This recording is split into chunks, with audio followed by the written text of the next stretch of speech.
the state of UP is languishing for want of new design inputs in keeping with market trends and the lack of the market linkage. And that's the case not just in the state of UP, but across the country.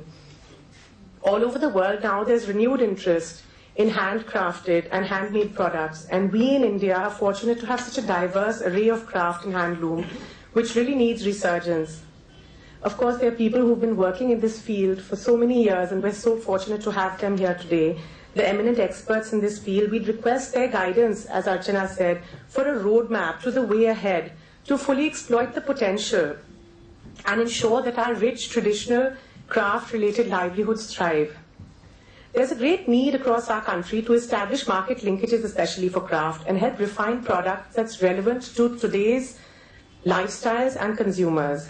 Why should weavers lose their traditional livelihoods when there's so much of a need for hand-woven table linen? It's a much hankered-after product range all over the world. So we can help them to refine it and provide the right market linkage. So it's very important that once we provide this linkage as a Chamber of Commerce, it should continue. It shouldn't be broken. Our objectives are to create groups of handicraft producers so that they can sell in bulk and benefit from economies of scale, to provide training and link them with contemporary design input and help to make them skilled craftspeople. Also, it's very important now to provide bank linkages, because much of rural India is also still not linked with the financial world, so they can get loans and transact their business orders. Nowadays, in fact, mobile banking and e-money has become a huge, in rural India, it will provide so much opportunity where they don't have to depend on actual cash, and they can actually transact their business through their phones and not let money get wet or stolen or taken away by their drunk husbands and so on. We would also like to make the craftspeople more organized so that they can then execute the orders better. As a Chamber of Commerce, we can provide hand-holding support to them as well. We can link them to retail chains and platforms so that their product can be supplied across the country and the world. This can help them then to earn the profits that they deserve to from their traditional livelihoods. And that's what we want them to do, is to ensure the craft and skill is passed on to the next generation. It doesn't die out with this one. So the aim is to create a sustainable demand for handicraft items through workshops and seminars and so on. We are working in Lucknow on a self-help group model for food processing in association with the Department of Horticulture and Food Processing, and we're doing a pilot project at our family village, in fact in Sadanpur in district Barabanki. It's the first of such an attempt. We could work with that in weaving and many other craft. My strength is marketing and startups, and I'd like to take that to give valuable support to our craftspeople, and we look forward to taking the learnings from today and start a process that will continue to promote craft successfully. Thank you, Jyotsna, for very well defining the tone and tenor for today's meeting. May I now invite our eminent panelist, Mr. Wajed Habibullah, former Chief Information Commissioner, Government of India, to take over from here and also moderate the session.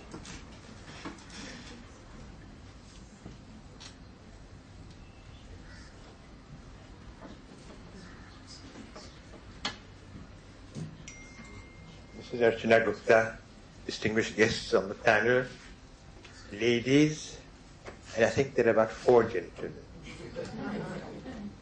For that reason, it's a great pleasure for me to be here with you, to be talking to this primarily ladies' audience about a subject which is important.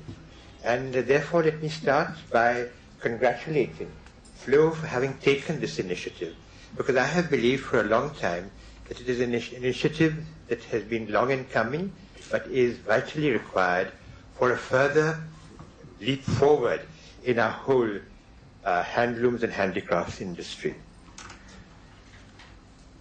But I must admit to being a little overwhelmed, because the 3 panelists who are with me have such a wealth of experience behind them to talk about and to share with you, that I, being only a poor old generalist and IAS officer, have very little to offer in this regard. So I don't intend to take up too much of your time. The point is that we will be speaking for a brief period, all the panelists today, 5 to 10 minutes, and then open this to discussion. And as you know, it's an interactive session. So therefore, those are the inputs that are going to be of value, guided, of course, by the inputs that you will be given by the panelists this afternoon. Why I say this is of vital importance is because the whole handloom and handicrafts industry, although it actually rests on the skill of women, actually does not give those commensurate returns to the women, not even recognition. I know Jyotsna mentioned just now about our village in the UP, Barabanki district, which is a village of weavers. And if you visit any homes of those weavers, you will find usually the person working most hard on weaving, which is a manual job and a considerable exertion required, are women. But you will not find them in the shops with their products. You will not find them actually carrying the money which they get in return, which in any case is negligible. Again, in terms of the cultivation of fruit, we have a rich and thriving fruit industry in our country, vegetable industry in our country. But those people who make the pickles, the jams at home are usually women. But they're never in the market. They're never the ones who actually get the profit. And as Jyotsna said, that the profits may often go into actually financing somebody's liquor, and therefore I can say that with freedom, because there's so few gentlemen to challenge my contention here. But yes, this is an area which therefore requires that this wealth of resource for this industry is properly utilized.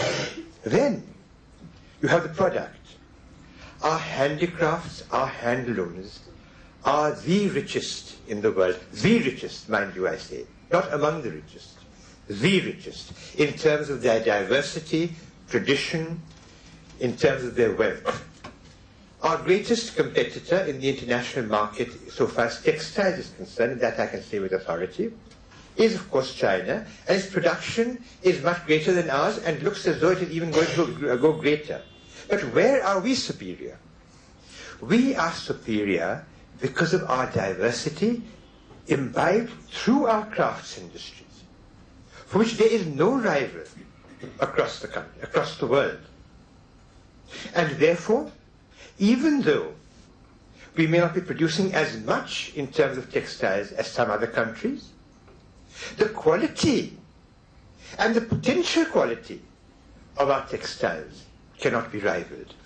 Therefore, in the niche market, we are in a position to command a market which we will find no competitor. I'm not even saying few competitors, no competitor.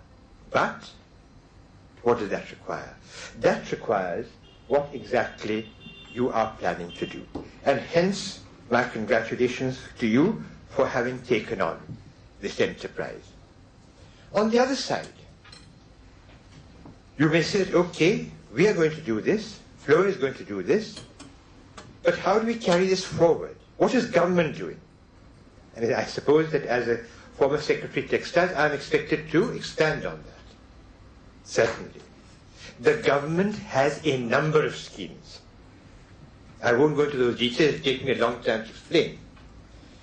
These schemes extend into the rural areas. It has been mentioned about the need to extend into the rural areas. These schemes extend into the rural areas. They provide for financing. They provide for skill training.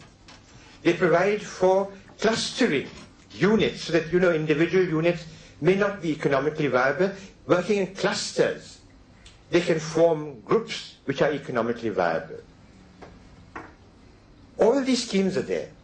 We have the Ministry of Textiles, we have the Directorate of Handicrafts, then Handlooms. All these are there. But how many of you, all of you educated, upcoming entrepreneurs, are available of the extent of these schemes? Some of you, no doubt, but I doubt that all of you are aware of it. And certainly, those women that I referred to, who are actually working in this field in our rural areas, even in our towns, are not aware of them. And there's no one to tell them about them. The government may have its publicity programs, but we all know how effective those are in actually reaching those who need them most. And yet we have now a whole structure. We have decentralization of governance. Down at the village level, we have tried to create panchayats, which can follow the tradition of what there are in other countries. Not all developed countries, but certainly even in countries like Thailand, where villages become economic clusters or units. Villages become, panchayats become the means through which access is granted to finances, to technical know-how, to those people living in the villages, for training. All these can be done. Panchayats are supposed to be done for that. I was, as you mentioned, Secretary Panchayati Raj. That is why Panchayati Raj was conceived, so that the people in the rural areas can become active participants in the economic growth of the country. Has it happened? It has not yet happened. The panchayats are functioning mainly as organizations for poverty alleviation. They were made that to make them a means to the final end of making viable economic units in the panchayat level. The father of our nation talked of panchayats as sovereign entities. This is another area where we can work. Flow can certainly work directly with panchayats in developing this initiative. There is, finally, the whole concept of international trade. This is an industry, as I mentioned earlier, to which there is no rival. But I also mentioned earlier, there is not, in this industry, the competitive acumen which is necessary for making it the world leader at this stage. Where will that come in from? There are a number of entrepreneurs working in this field, and I'm so glad to see that we have a leading entrepreneur in this field among us today who will expand on this idea. But the product which comes out of our village, the shawls and the scarves, which are made in my own village, they are priced. Somebody wanted to gift it to me, and I said that no, I will take the price. What is your price? 100 rupees. 100 rupees. Now, those are highly valued products. You will see a comparative product in the marketplace of the Champs-Élysées. You will see a comparative product in New York, in Oxford Street, in London. You know what the price of it will be there. Yet, the chap in the village felt that he could not demand from me rupees 100 because that was too expensive for his product. So these are things in which flow can certainly play a vital role. I will leave it at that. I think I've spoken a little more than was necessary, but I look forward to hearing what my other colleagues on the stage have to say and to what you in the audience have to offer in this regard. Thank you. Jai Hind.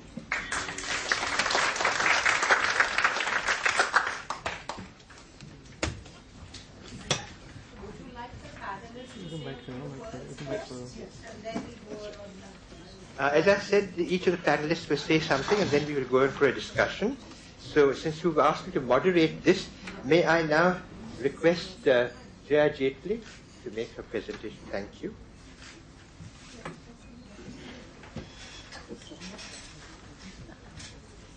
Hello everyone.